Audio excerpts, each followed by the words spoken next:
지난주에 예배의 개혁에 대해서 말씀을 드렸죠. 눈에 보이는 성막을 뜯어버렸어요. 성소 안에 있는 휘장을 하나님이 위에서 아래로 다 찢으셨습니다. 그리고 1년에 한 차례씩 대제사장만 들어갈 수 있는 지성소에 이제는 누구나 마음만 먹으면 언제든지 들어갈 수 있도록 우리 하나님께서 예수님을 통해서 통로를 완전히 오픈해 놓으셨어요. 개방해 놓으셨어요. 그래서 우리 하나님은 언제나 또 어느 때나 격식 없이 우리를 만나 주시기를 원하십니다. 그걸 또 기뻐하세요. 하나님의 마음이에요. 우리 주님은 지금도 계속해서 우리에게 문을 두드리고 있는 거예요. 그래서 내가 문 밖에 서서 문을 두드리노니 누구든지 듣고 문을 열면 나는 너에게로 들어가서 먹고 너희는 나와 함께 더불어 마시리라. 우리를 오라고 초청하고 계세요. 누구든지 수고하고 무거운 짐진 자들아 다 내게로 오라. 목마른 자들아 생명수 샘물로 다 나오라. 내가 값없이 주리라. 우리 주님이 말씀하셨어요. 그리고 짐승의 피로 드렸던 제물은 이제 더 이상 우리에게는 필요가 있지 않아요. 필요하지 않음을 선포하셨습니다. 왜냐하면 그 짐승의 피보다 훨씬 나은 제물이, 훨씬 나은 좋은 예물이 이미 드려졌기 때문에 그래요. 오늘 말씀 본문 앞절에 있는 지난주에 말씀했던 12절 14절 말씀 보면 염소와 송아지의 피로 하지 아니하고 그동안 염소와 송아지의 피로 드렸거든요. 그러나 이제부터는 그 염소의 피도 송아지의 피도 필요 없다는 거예요. 그리고 오직 자기의 피로 영원한 속죄를 이루사 단번에 성소에 들어가셨다. 14절 말씀에도 하물며 영원하신 성령으로 말미암아 흠없는 자기를 하나님께 드린 그리스도의 피가 어찌 너희 양심을 죽은 행실에서 깨끗하게 하고 살아계신 하나님을 섬기게 하지 못하겠느냐. 그렇기 때문에 저와 여러분들이 이제는 예수 그리스도의 흠없는 피를 통해서 우리 하나님께 나옴으로 우리가 죽은 행실에서 다시 깨끗하게 새롭게 변화되어질 수 있게 되어진 줄 믿습니다. 그리고 그 하나님의 은혜로 인해서 저와 여러분들이 하나님 지금 섬기는 거예요. 그리고 나서 예배 개혁을 이렇게 이제 선포를 하셨어요. 새 언약을 선포하셨어요. 그리고 오늘 이렇게 오늘 말씀 시작합니다. 오늘 16절 말씀, 17절 말씀 한번 읽어볼까요? 다 같이 시작. 유언은 자가 죽어야 되나니 유언이 그 사람이 죽음이야 유언즉 유언한 자가 살아있는 동안에는 효력이 없느니라. 유언장이라는 것은 유언한 사람이 돌아가셔야 돼요. 그리고 나서 남은 사람들에게 이 유언장에 대한 모든 것이 효력이 발생되어지는 거예요. 이건 뭘 얘기하느냐? 바로 하나님의 말씀, 옛 언약, 피로서 드렸던 언약, 성소에서 드렸던 그 언약, 그 옛 제사들, 예배들, 이 모든 것이 사라져야 된다는 거예요. 그 이제는 필요 없다는 거예요. 그걸 갖다가 유언이라고 얘기를 하고 있는 거예요. 그래서 그 옛 언약, 피로서 드렸던 제사, 성소에서 드렸던 제사들, 이걸 다 치워버려야 된다는 거예요. 다시 그래서 율법의, 구약의 율법에서 벗어나야 되고 행함에서 벗어나야 돼요. 율법을 지킴으로 행함으로 구원받는 게 아니라는 거예요. 믿음 안에서 예수 그리스도의 피로 거듭 태어날 때 저와 여러분들은 하나님의 자녀가 되는 줄 믿습니다. 그리고 예수님이 최후의 만찬 때에도 제자들과 함께 떡과 잔을 드시면서 이 말씀하셨어요. 누가복음 22장 20절 말씀에 보니까 저녁 먹은 후에 잔도 그와 같이 하여 이르시되 이 잔은 내 피로 세우는 새 언약이니 곧 너희를 위하여 붓는 것이라. 이 잔은 내 피로 세우는 새 언약이라. 그 제자들과 함께 십자가에 돌아가시 전에 최후의 만찬을 했어요. 제자들과 함께 떡을 떼고 잔을 떼면서 예수님이 이 잔을 제자들에게 일일이 부으면서 포도주를 따르면서 말씀하시기를 이 잔은 뭐라고요? 내 피로 세우는 새 언약이다. 새 언약. 짐승의 피로부터 예수님의 피로 바뀌어진 거예요. 바로 예수님의 피로서 너희에게 죄를 사해 주시겠다고 하는 예수님의 예지적인 선언적인 말씀이에요. 그리고 예수님은 며칠 있다가 로마 군인들에게 잡혀, 그리고 골고다 언덕에서 십자가에서 창과 못과 가시관에 질려서 온몸에 물과 피를 다 쏟으신 이후에 돌아가실 때 예수님이 뭐라고 말씀하셨냐면, 예수님이 마지막 하신 말씀이 다 이루었다. 아니 지금 돌아가시면서 고통 중에 있고 물과 피를 쏟으시면서 엄청난 그런 그 사망의 음침한 골짜기를 지나고 있을 그 당시에 예수님께서 터져나온 말씀이 테텔레스타이, 다 이루었다. 요한복음 19장 30절 말씀에 보니까 다 같이 한번 읽어볼까요?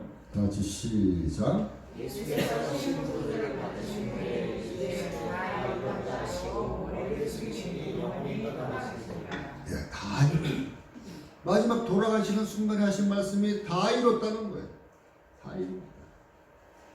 무엇을 이뤘다고 하는 말씀입니까? 무엇을 이뤘다. 조금 전 최후의 만찬 가운데에서 마지막으로 선언하신 새 언약. 이 잔은 내가 너희를 위하여 붓는 이 잔은 내 피로 세운 새 언약이니, 새 언약. 너희를 위하여 부어지는 그리스도의 피를 다 쏟으시면서, 지금 다 흘리시면서 운명하시기 직전에 단 한 말씀, 다 이루었다. 당신이 이 땅에 오신 사명을 완수하신 거예요. 그렇기 때문에 여러분, 이제는 누구든지 언제든지 예수의 피를 의지하고 그분의 피를 통하여서 하나님 앞에 나아갈 수 있는 하나님 나라의 새 질서, 하나님의 통치를 하나님이 만들어 놓으셨어요. 바로 구약의 모든 이야기는 결국에는 피 이야기예요. 피하면 이스라엘 백성들의 머릿속에는요 항상 확실하게 박혀있는 그런 생각이, 피, 바로 이 피, 이스라엘 백성들 머릿속에 너무나도 박혀있는 이 피에 대한 생각. 오늘 말씀 저와 여러분들이 읽은 그 말씀 가운데 그 이유를 말씀하고 있어요. 왜 이 사람들의 머릿속에 그렇게 그 피가 머릿속에 골수에 박혀있는가? 18절 말씀부터 한번 읽어보면, 이러므로 첫 언약도 피 없이 세운 것이 아니니 모세가 율법대로 모든 계명을 온 백성에게 말한 후에 송아지와 염소의 피 및 물과 붉은 양털과 우슬초를 차야 두루마리와 온 백성에게 뿌리며, 20절 말씀에 이르되 이는 하나님이 너희에게 명하신 언약의 피라. 21절 말씀 또한 이와 같이 피를 장막과 섬기는 일에 쓰는 모든 그릇에 뿌렸느니라. 22절 말씀 다 같이 한번 보겠습니다. 시작. 율법에 따라 거의 모든 물건이 피로써 정결하게 되나니 피 흘림이 없은즉 사함이 없느니라. 율법을 따라 거의 모든 물건이 피로써 정결하게 되나니 피 흘림이 없은즉 사함이 없다. 여러분 지금 읽은 각 절절마다 피 없는 절이 없어요. 그리고 내용을 봐도 이스라엘 백성들의 삶과 피와는 떨어질 수 없는 필수 불가결에 없어서 안 되는 꼭 필요한 요소가 피예요. 바로 이스라엘 백성들의 피는 생필품이에요. 목축업을 하는 민족이기 때문에 늘 이들은 주식이 뭐예요? 고기예요. 고기를 먹으려면 짐승을 잡아야 되는 거예요.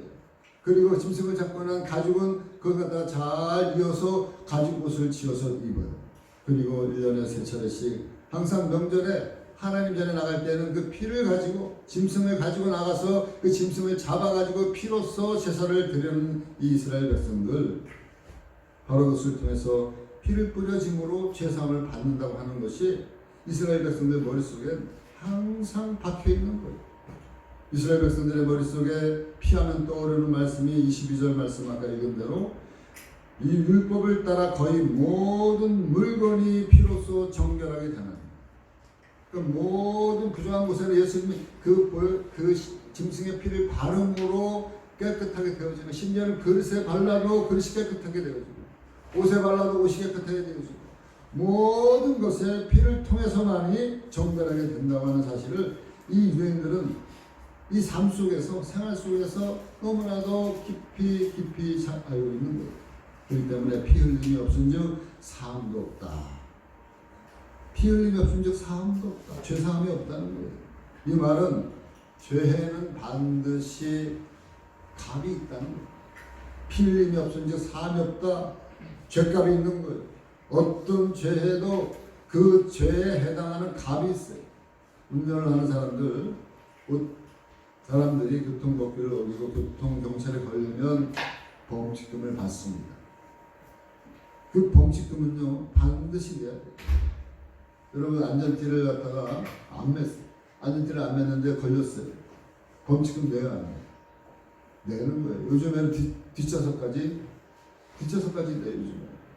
근데 여러분들 차를 타면 항상 안전띠를 매요. 안전띠를 안 매고 있다가 교통한테 걸리면은 범칙금이 적어도 3만 원 이상 지급이 되어줘야 되는 거예요. 딱지를 뗀다는 거죠. 당장 안 내요. 아까워서 안 내요. 그리고 그냥 잊어버려요. 그러면 끝납니까? 절대로 끝나지 않아요. 그 차를 폐차할 때 그동안 안 냈던 그런 그 범칙금이 쌓여 있어가지고 나중에는 그 차를 갖다 폐차하면서도 받을 돈도 받지 못하고 다 그걸 지혜해야 돼.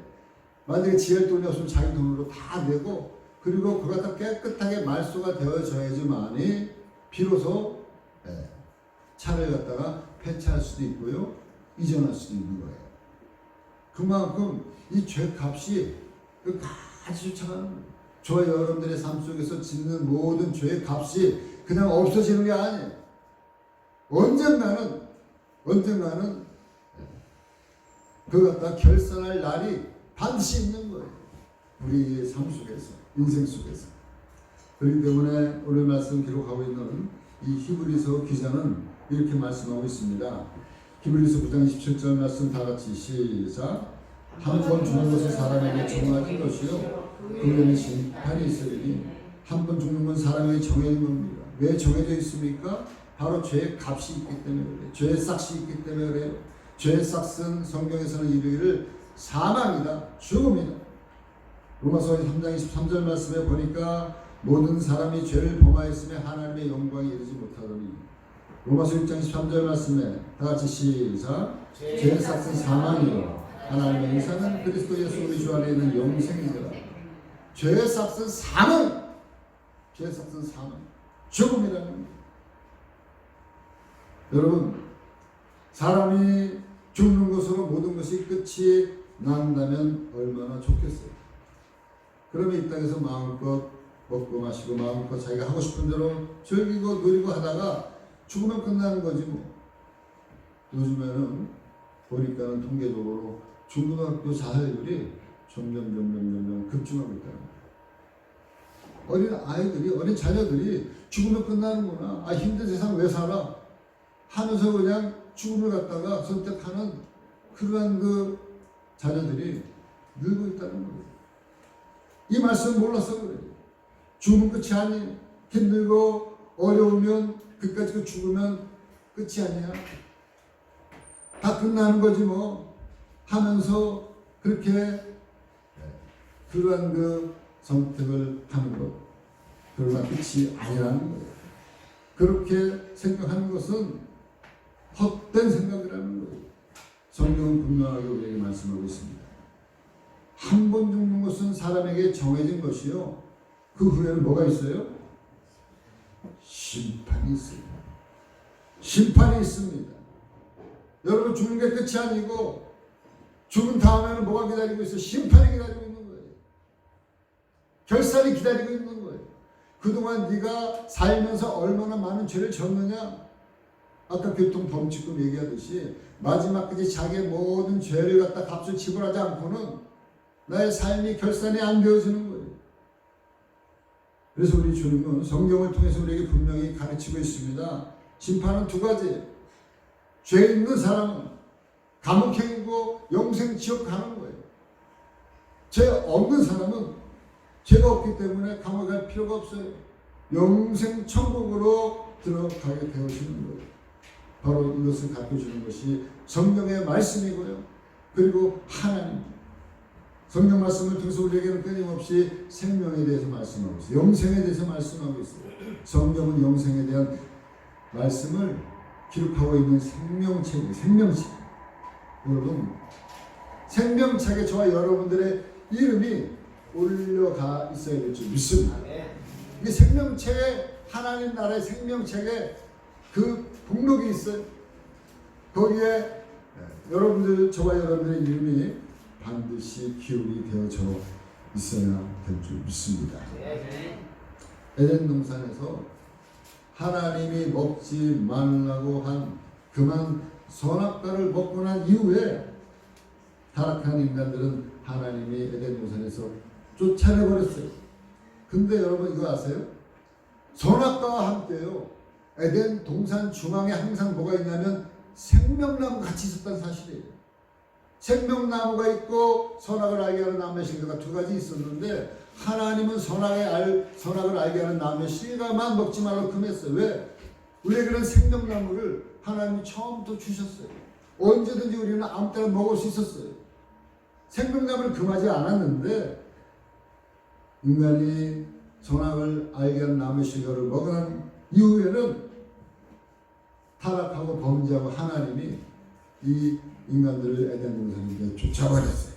그리고 선악과와 함께 있었던 생명나무의 실과를 먹지 못하도록 하나님이 다 사단을 시켜 놓으셨습니다. 그것이 창세기 3장에 나오는 말씀입니다. 창세기 3장 24절 말씀에 보니까 이같이 하나님이 그 사람을 쫓아내시고 에덴 동산 동쪽에 그룹들과 두루노는 불칼을 두어 생명나무의 길을 지키게 하시니라. 이제는 함부로 아무나 생명나무를 먹을 수 없도록 하나님이 딱 이렇게 천사들을 통해서 하얀검을 가지고 지키게 했다는 거예요. 아무나 먹을 수 없어요. 그런데 하나님께서는 우리에게 생명나무의 실과를 다시 먹을 수 있는 새 길을 열어 놓으셨다고 말씀하고 있어요. 살 길을 열어 주셨어요. 바로 그 살 길이 바로 예수 그리스도를 통해서 이 땅의 대제사장으로 예수님을 보내시고 예수님을 희생함으로 말미암아 이루어졌다는 것이 오늘 말씀입니다. 오늘 말씀에도 9장 23절 말씀에 보니까 이렇게 이야기를 하고 있습니다. 그러므로 하늘에 있는 것들의 모형은 이런 것들로 정결하게 할 필요가 있었으나 하늘에 있는 것들은 이런 것들보다 더 좋은 예물로 할지니라. 24절 말씀에 보니까 그리스도께서는 참것의 그림자인 손으로 만든 성소에 들어가지 아니하시고, 참것의 그림자가 뭐예요? 이 땅에 있는 성소예요. 온전한 성소는 하늘에 있는 성소. 그 예수 그리스도께서 이 땅에 오셔서 바로 하늘에 들어가셔서 우리를 위하여서 하나님 앞에 나타나서 하나님이 예수 그리스도가 영원한 제사장이 되어져 가지고 하나님의 하늘에 있는 성소 앞에 바로 우리를 마음대로 들어갈 수 있도록 하기 위해서 다리를 놓으셨다는 거예요. 바로 이 땅에 있는 성소는 하늘 성소의 모형입니다. 그림자입니다.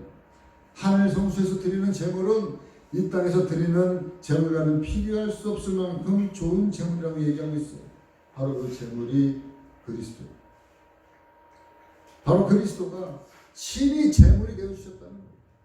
친히 제물이 되어주셔서 하나님 앞에 나타나셨어요.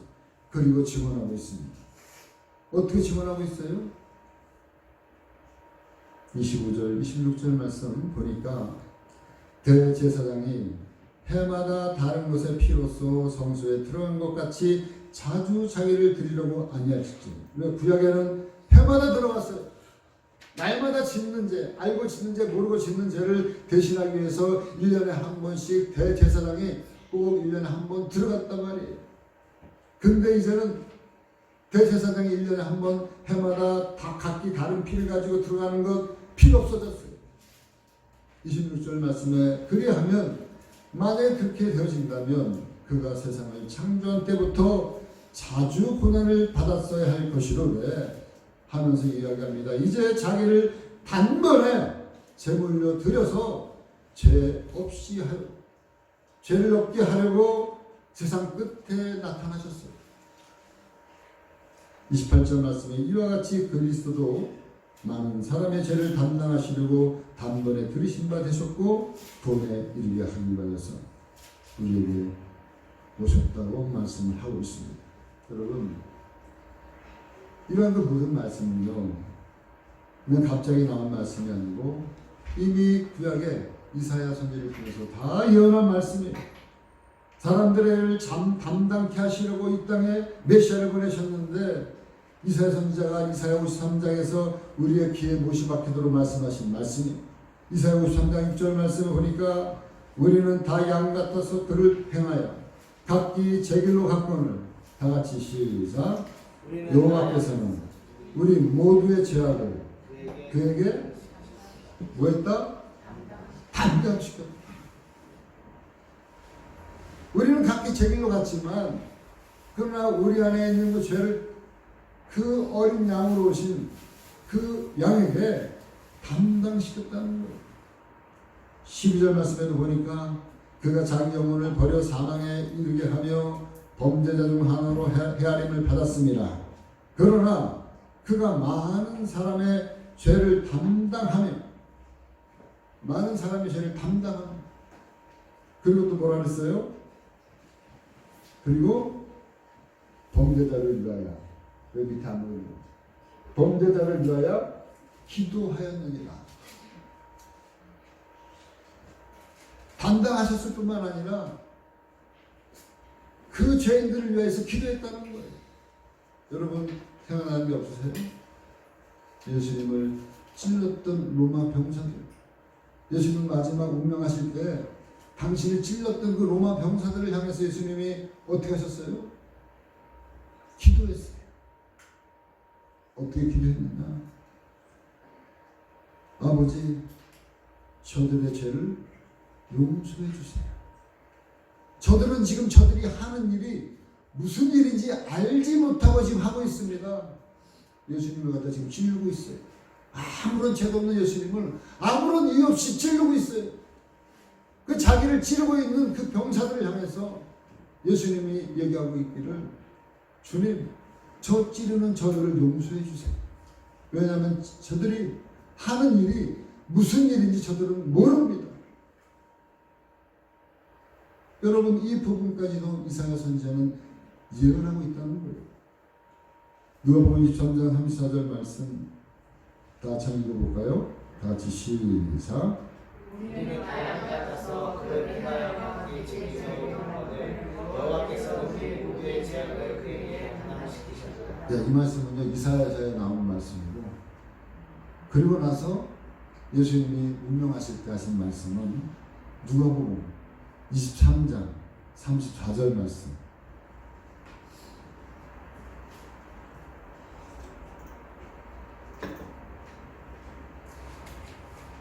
없나요? 없으면 제가 읽을게요. 누가복음 23장 34절. 이에 예수께서 이르시되 아버지, 저들을 사하여 주옵소서. 자기들이 하는 것을 알지 못함이니이다. 이렇게 기도하셨던 거예요. 이렇게 죽으신 예수님은 오늘 우리에게 이야기하고 있습니다. 오늘 본 말씀 28절 말씀, 히브리서 9장 28절 말씀을 보니까 이와 같이 그리스도도 많은 사람의 죄를 담당하시려고 단번에 들으신 바 되셨고 구원에 이르게 하기 위하여 죄와 상관없이 자기를 바라는 자들에게 어떻게 하신다? 두 번째 나타나시느니라. 두 번째 나타나시느니라. 죄와 상관없이 자기를 바라는 자들, 저와 여러분들, 바로 죄로 말미암아 우리가 용서함을 받은 저와 여러분들이 이제는 다시 오실 예수 그리스도를 바라는 저와 여러분들에게 예수님이 다시 재림으로 오신다고 하는 사실이에요. 예수님이 다시 오실 것을 성경에는 얘기하고 있어요. 성경의 맨 마지막 말씀이 뭐예요? 아멘 주 예수여 어서 오시옵소서. 사랑하는 성도님들, 이것이 우리에게 주는 성경의 마지막 복음입니다. 예수님의 재림이 다시 오신다고 하는 것이 성경에는 반드시 분명히 기록하고 있습니다. 근데 오시는데 이번에는 어떻게 오셔요? 이번에는 재림주로 오시는 주님께서 심판주로 오신다는 거예요. 저와 여러분들은 기쁨이지만 믿지 않는 사람들에게는 심판주로 오게 되어지는 거예요. 그래서 마지막 인생에 있어서 죄가 있는 사람 없는 사람 이제 결산하시겠다는 거예요. 죄가 없는 사람들은 우리가 하나님과 함께 영생 천국에 이르지만 죄가 있는 사람들은 예수님이 결산하실 때 너는 영생 지옥행이다. 바로 이 심판을 하기 위해서 우리 주님이 다시 이 땅에 오시겠다고 말씀하고 있습니다. 여러분, 우리는 예수님의 피공로로 인해서 죄상을 받았어요. 그리고 영생을 얻었어요. 그리고 심판에 이르지 아니하고 사망에서 생명으로 옮겨졌습니다. 아멘. 요한복음 5장 24절 말씀 우리가 다 같이 읽고 말씀 마치겠습니다. 요한복음 5장 24절 말씀 다 같이 시작. 내가 진실로 너희에게 이르노니 내 말을 듣고 또 나 보내신 이를 믿는 자는 영생을 얻었고 심판에 이르지 아니하나니 사망에서 생명으로 옮겨지느니라. 다시 한번 읽어볼까요? 굉장히 중요한 말씀. 다 같이 시작. 내가 진실로 너희에게 이르노니 내 말을 듣고 또 나 보내신 이를 믿는 자는 영생을 얻었고예요. 그 다음에 심판에 이르지 아니하나니 사망에서 생명으로 옮겨지니라. 아멘. 이 말씀 믿는 사람들은 아직까지 믿지 않다고 오늘 이 시간에 믿는 사람들은 수지 맞으신 줄 믿습니다. 복 중에 복을 받으신 줄 믿습니다. 최고의 복을 받은 줄 믿습니다. 이미 복을 받은 사람들. 사랑하는 성도님들, 여러분 날마다 이 은혜 가운데 이 은혜를 항상 기억하면서 이 은혜에 늘 감사하면서 주님 보시는 그날까지 우리가 예배하고 그리고 승리하면서 살아가시는 저와 여러분들 모두가 되어지기를 주님의 이름으로 간절히 축원합니다. 아멘.